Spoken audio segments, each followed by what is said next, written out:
Well, let me say 95, 98. You know, so you have that, right? Um, or sometimes you get I get this quite regularly. Young fella comes in, I have a problem. What's the problem? How old are you? 24, 25, 22.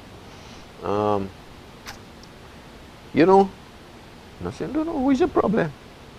Well, it ain't standing up. So sometimes you have fellas and they come in and you say, well, you got to eat properly. You got to exercise. You're not exercising. You spend any time anything whole day going, chit, chit, chit, chit, chit, chit. You have to get out. You have to get out and exercise. And you're talking, and they wait for you to talk 3-4 minutes and tell them what to do, anything, and then they come back and they say, but you have a pill to do it. And you say, that is not something that is a wrong. That is a sign that there are a lot of other things going wrong. Yeah. Yeah. And if you don't take care of the other things, this ain't going to get better. I know, but you didn't have a pill for all of that. Yeah, I remember growing up. Yes. They used to tell you, take it easy. You have your whole life ahead of you. You don't have to run so fast. You don't have to run so fast. Yeah. Now at 25, you ain't running at all. They're looking You to retire. ain't even walking. So you begin to understand that what you have is I wouldn't say a slow deterioration. It's only slow if you look at it in terms of day by day. Yeah. But if you look at it in terms of, say, decades, Yeah. right? I could look back nearly 8 decades and say, I can see the deterioration where it started from and where it's going to. And it has been very rapid, you know, very, very rapid. You know, you have one of the products that out of which glyphosate came from is a product called Agent Orange. Yes. They use it to defoliate the leaves in Vietnam, the forests, in order to find the Viet Cong and wipe them out. And a lot of the American servicemen got sprayed with it, Yes. which mashed them up. Yes. And they came back home, and they got married, or some of them was married already, and they had children, and the children grew. And when they reached about between 16 and 20, they suddenly started to do this. I know. When I was training, we had 2 or 3 patients like that. The whole muscle system just started to waste away. And there's absolutely nothing you can do because it altered the DNA of the person. And it didn't only touch the first generation, sometimes it missed the first generation and touched the second generation. And I suppose if we live long enough, we might find out that it might touch the 4th or 5th generation. It might be You part don't. of the hereditary now. Yes, you don't hear nothing about it. The sad part of it is that those same derivatives that you're using might have things very similar to that. Yes. Already we alter in the gut bacteria. That will have disastrous consequences. No, wrong statement. That is having disastrous consequences. So anyhow, getting back, we're going to Iodine. talk about iodine. And you say iodine. What it is. Now, I remember when I was young, in my 16, 17, 18, and you go 8:30 cinema, right? Didn't have no television in them days. You had to go cinema. Yes. And you go down the road and you go to see Django or whosoever going on. In them days was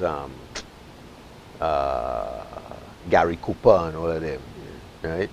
High Noon and all them kind of films. And you go down and you organize and you're coming up the road from cinema. I used to stop by the Oyster Man. Yes. In them days they had oysters that were healthy. Yes. Right? And you'd have 2 or 3 dozen oysters at 8 cents a dozen. Right? And then you'd leave there and you'd go up the road and you'd get chicken roti.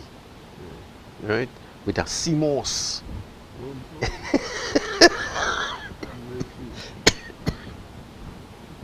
So that's all your iodine. high-level live protein, then seaweed with all your trace minerals and all kind of things like that. You gotta walk around with your eyes closed after that.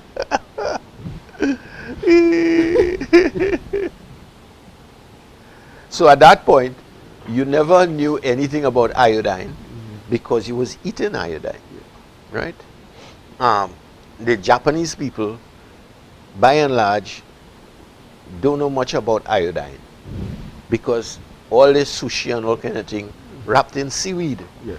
So it is estimated that they eat at least 12 milligrams iodine every day. Yeah. So a lot of the problems that we have with heart conditions and all kind of thing, almost totally non-existent in Japan, right? So first you don't hear about it, and you have a lot of illnesses that are going on that you don't know anything about. Let me give you an idea. In the female population, women starting from about, let's say in the teens, will suddenly get up and find that they have a lump in their breast, right? They get alarmed because people say if you have a lump in your breast, it might be cancer. So they go down to the doctor. The doctor send them for ultrasound or x-ray, and they come back and they say, no, it's just a lump. It's just fibrocystic. What do you do about it? All right, you don't have to do nothing. You go away. Or if it gets bigger, come and see me. That's a travesty. It's a travesty because what that child is suffering, or that woman, is a shortage of iodine. And all he had to do is just say, take this Lugal solution iodine, put 3 drops or 4 drops in the water, right? Take it, and after 5 or 6 months, it would be gone. Yeah. You have a goiter. Same thing, right? Unless it get big and you really have to go and take some herbal formulas now to melt it, right? Before you go and cut it. We're not doing any preventative medicine. And what called preventative natural medicine. Yes. So I thought I'd go through this thing, and we see where they have different things that Iodine. yes. Yeah. So for instance, he starts here by saying historically as early as 1911, people took in excess of 300 micrograms of iodine daily without incident. That's 300 milligrams of iodine, right? Now they say 12.5, 13. But they have people who would eat oysters. They'd consume oysters and mussels and all kinds of things like that. Sit down and eat a big bowl of that. You could imagine how much iodine you're eating there. Mm.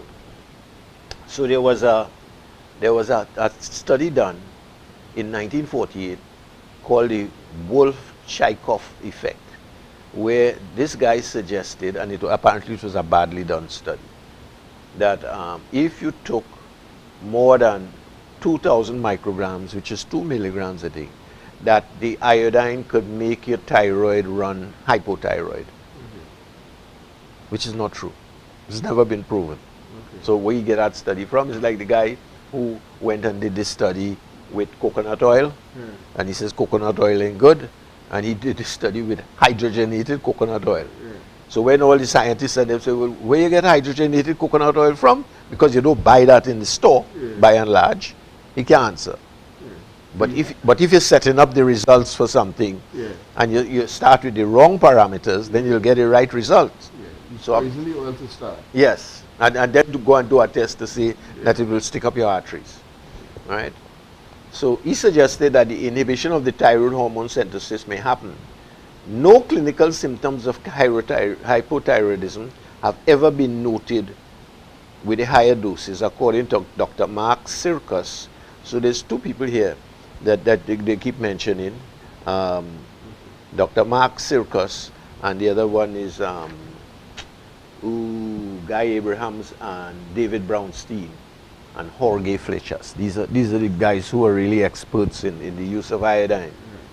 And he starts by saying that the upper limit set by the Food and Nutrition Board is 1.1 micrograms, which is 1.1 milligrams per day. And they say that if you have to get rid of goiter and fibrocystic breasts You need much more than that. and cysts and fibroids, stop them from starting, you need 3 to 6,000. And that is the safe limit. But you have people in Japan who normally daily take more than 12 milligrams, and they're super healthy. So like 12 milligrams is like 12,000 micrograms. Yes, no. 12 milligrams is like 120 micrograms. Okay. Okay. So, it's interesting to note when addressing the questions of safe dosage that higher iodine levels had been used in studies since in the early 1900s. For example, in 1917 through to 1922, Dr. David Marine proved that iodine reversed goiter in a study with 2,000 schoolgirls who were given an equivalent of 18.6 milligrams per day. Now, this is in the 1900s. Yes. They were curing goiter by just raising. So it's like you're going to tell them, go and buy a Lugal solution of iodine and take 5 or 6 drops every day in a glass of water. And give it a few months and your goiter will melt.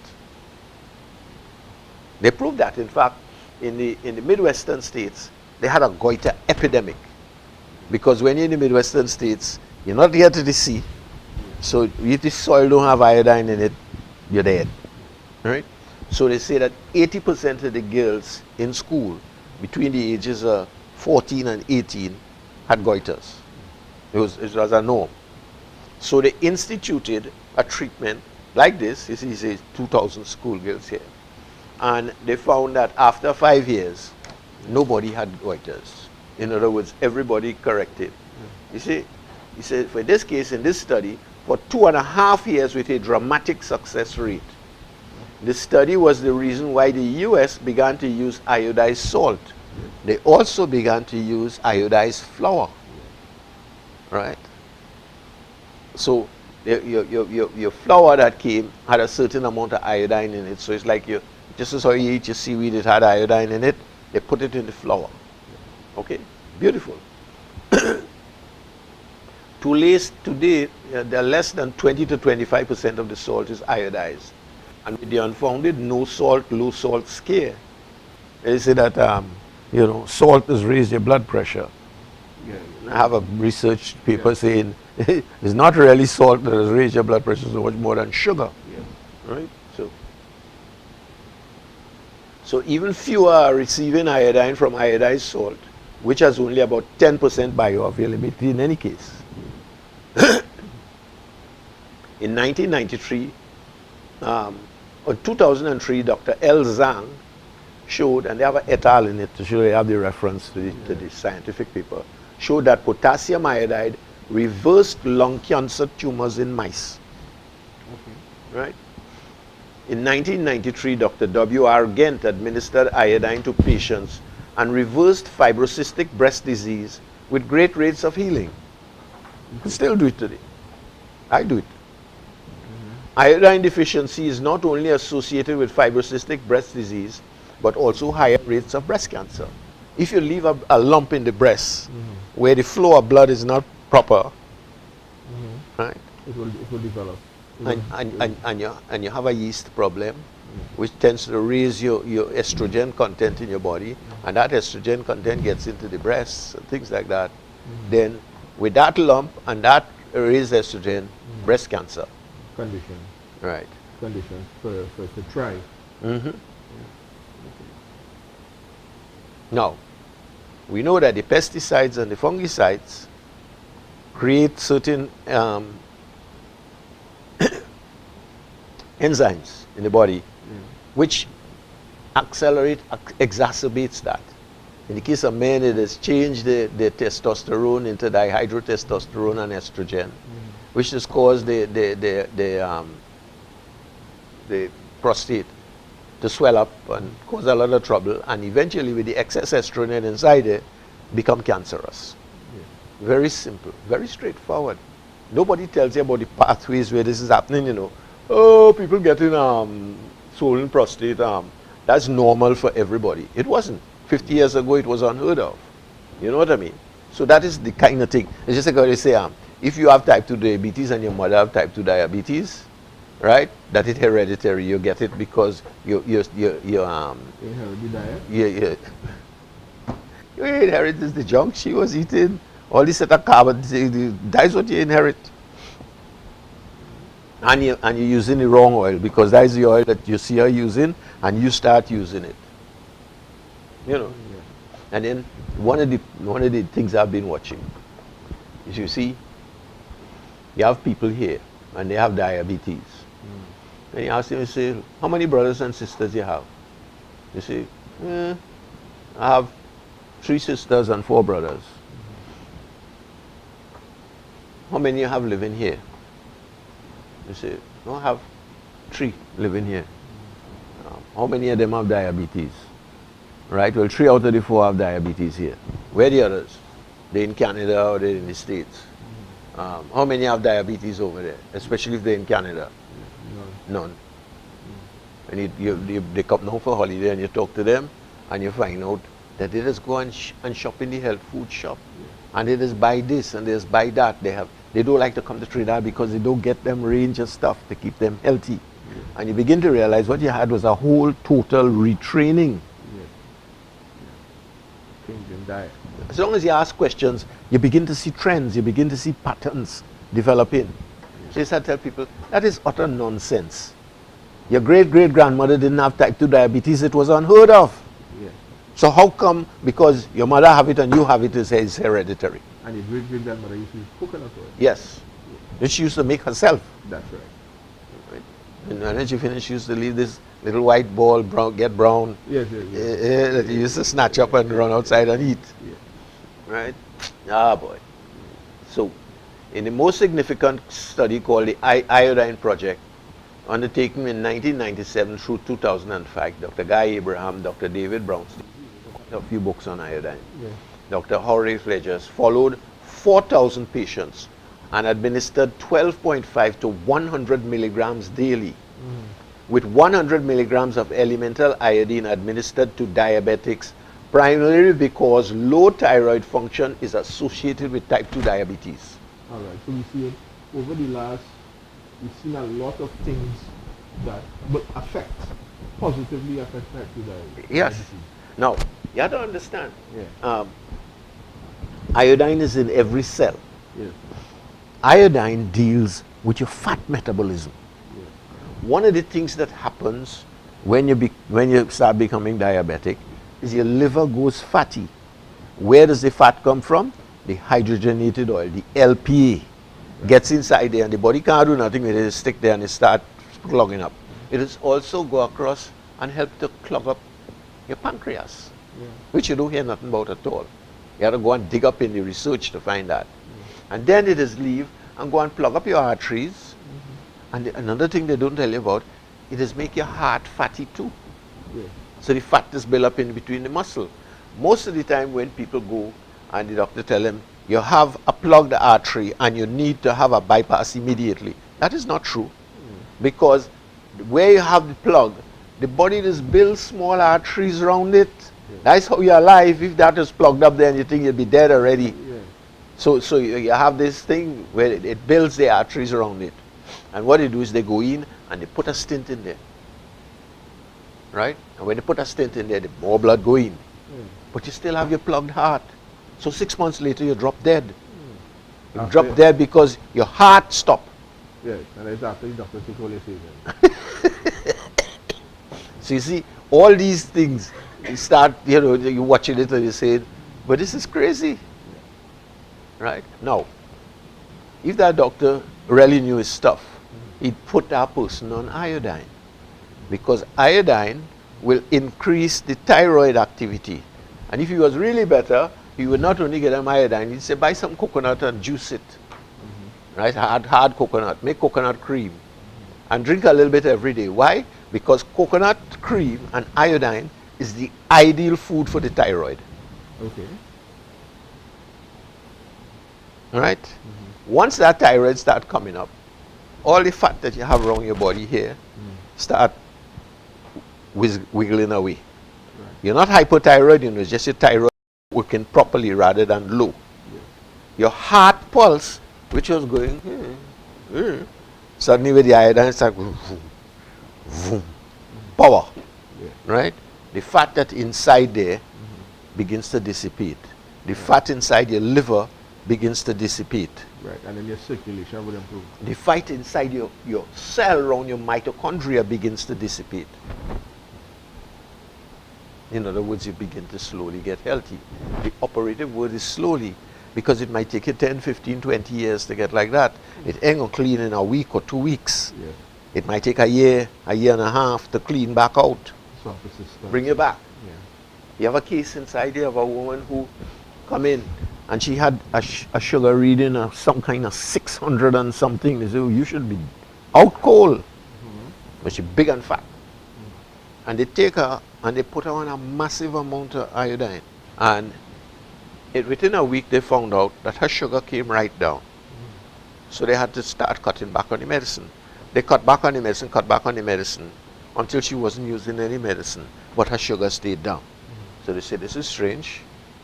It means that the thyroid working efficiently literally dropped the sugar. Yeah. So they left her on it. She comes back a year later, still taking the high doses of iodine, having lost some 200 and something pounds out of 400 pounds, looking totally different, and still with the sugar running low. You know? So, so basically the iodine provided a cure for the diabetes. yes. See? Iodine regulates estrogen production in the ovaries. What do we have at the moment in Trinidad? A whole set of young people with cysts and fibroids and excess estrogen. And can't get pregnant. And they say, oh, well, your hormones out of balance are going to put you on birth control, which is synthetic hormones, right? Why does the estrogen balance out? Because we're using antibiotics. And the antibiotics is interfering with the gut bacteria. And when it interferes with the gut bacteria and it kills the good one, yeast takes over. And when that yeast goes down into the vagina and the uterus and the ovaries, it starts to create havoc. One of the things that it does when you're getting close to your periods is excess estrogen. You make it plenty estrogen. So that is why they say iodine will bring a balance. Besides the fact that the thyroid will be working goodly, iodine is also one of the most powerful antifungals that you have. Right. So when you start to take all that iodine, what it does, it starts to kill out all the yeast that you have in your lower system. And once it's killing the yeast, it have nothing to form lumps. Yes. Because lumps can only form in your body because of fungus. That's right. Anytime you have a lump anywhere in your body, you have fungi. Right. You know. So no fibrocystic. No fibrocystic breasts, no cysts, no fibroids. Right. You know. When you look at the cacophony of errors that are being made and the diseases that are coming up from it, you begin to understand that all we have to do is to step back and get simple. Yes. Get back simple. And then we'll understand the pathways that we're making and why these things develop. True. You know. So the test that you do for thyroids, when they invented that test in the 1980s, this same guy that they're talking about, Brother Barnes, right? And all the doctors that were associated with iodine and thyroid and things like that wrote to the FDA and says, the assumptions under which you are basing this test are wrong. Right. And it will not tell you thing. So you could have the thyroid stimulating hormone come up high, and you will see, well, that person hypothyroid, when in actual fact they're not. Or they could have totally looking thyroid readings and they're running hypothyroid. So what they're now saying is that 80% of the people in the United States who do that test are in fact hypothyroid. Okay. So you have a massive hypothyroid problem. So you also have a massive cyst problem and fibroid problem and breast problem and cancer problem. Right. And that is being borne out by the burden on the medical system. Yes. So we start. Iodine decreases insulin need in diabetics. Iodine and fibrocystic breast diseases. Iodine protects ATP function and enhances the ATP production. Right. So yes, very essential. Right. And we just talk about the ATP and swollen hearts and a lot of other muscle problems that you get when that ain't functioning Right. properly. So the same nutrients that you're putting into your ATP cycle, if you get a little iodine with that, and it's like nitrous. Yes. That is the nitrous oxide that you put in your car. When you press that, boom, gone. Yes. All right? So he says, in studies involving women and in laboratory animal studies, there's a relationship between low iodine and increased fibrocystic breasts. Now we know that fibrocystic breasts is a adjunct for cancer. Throw in a little yeast in that in the system, and you're almost sure that person going to end up. And just like putting iodine could be used to help prevent the cancer. Of course, you're going to get down to that point, right? You see, the guy says that if you have lung cancer, one of the things that appear to be very, very deadly against it is iodine, right? Iodine decreases insulin need in diabetics. Dr. Brownstein found that iodine helps decrease insulin need in diabetics when they use 50 to 100 milligrams a day. Most of the time they get off the diabetic medicine. Now that ain't gonna come out in the open. No, because And when you rush to find Lugal iodine, you can't get it. yes. You understand? Iodine helps support protein synthesis. Iodine is essential in thyroid hormone synthesis. If deficient, protein synthesis is disturbed. So if you are hypothyroid, your protein system ain't working properly. Right? Couple that with hydrochloric acid and protease to break down the proteins in the stomach, and you're really in a mess with muscle problems. Right? Thyroid hormones are essential for life, and they activate key chemical reactions including protein synthesis, enzymatic activities, that here you're now going into the liver, right? And functions of target organs such as the development of brain, heart, muscles, pituitary, kidneys. All right. Right? Therefore, iodine is important in the development of the fetus. Thyroid hormone regulates mitochondrial protein synthesis. Iodine deficiency causes hormone dysfunction in all bodily hormones. This coincides with the 1954 Doctors Eartley and LeBlanc study in endocrinology showing all pituitary functions are mediated by T4. All right. Which is the hormone that comes up to gist up the thyroid, suggesting that the thyroid gland and not the pituitary gland is the master gland in the body. You know, they say that everything starts at the pituitary. They're saying no. When you look at the actions in the body, the real gland that has set the pace of the metabolism in the body is not the pituitary. Because the pituitary does depend upon signals from the thyroid in order to set its pace. All right. I hear you. You hear me? But, you know, we're running out of time. But before we go, I was just peeping at this part here. Iodine makes us smarter. Yeah, I think the society needs more iodine. Let me, how much time we have? 5 minutes. Let's go touch this for a little bit. All right. Iodine destroys pathogens, molds, fungi, parasites, and more. Yeah. So the next time we come up, we're going to start back right here. Okay. Because that whole thing with pathogens and parasites is epidemic. Yeah. I have a whole heap of patients that come in and say, I'm tired, I can't do nothing, and every time I eat I'm bloated, and, you know, and I have bouts of and I say, when last you deworm yourself? I ain't even sending nobody for a worm test. When last you deworm yourself?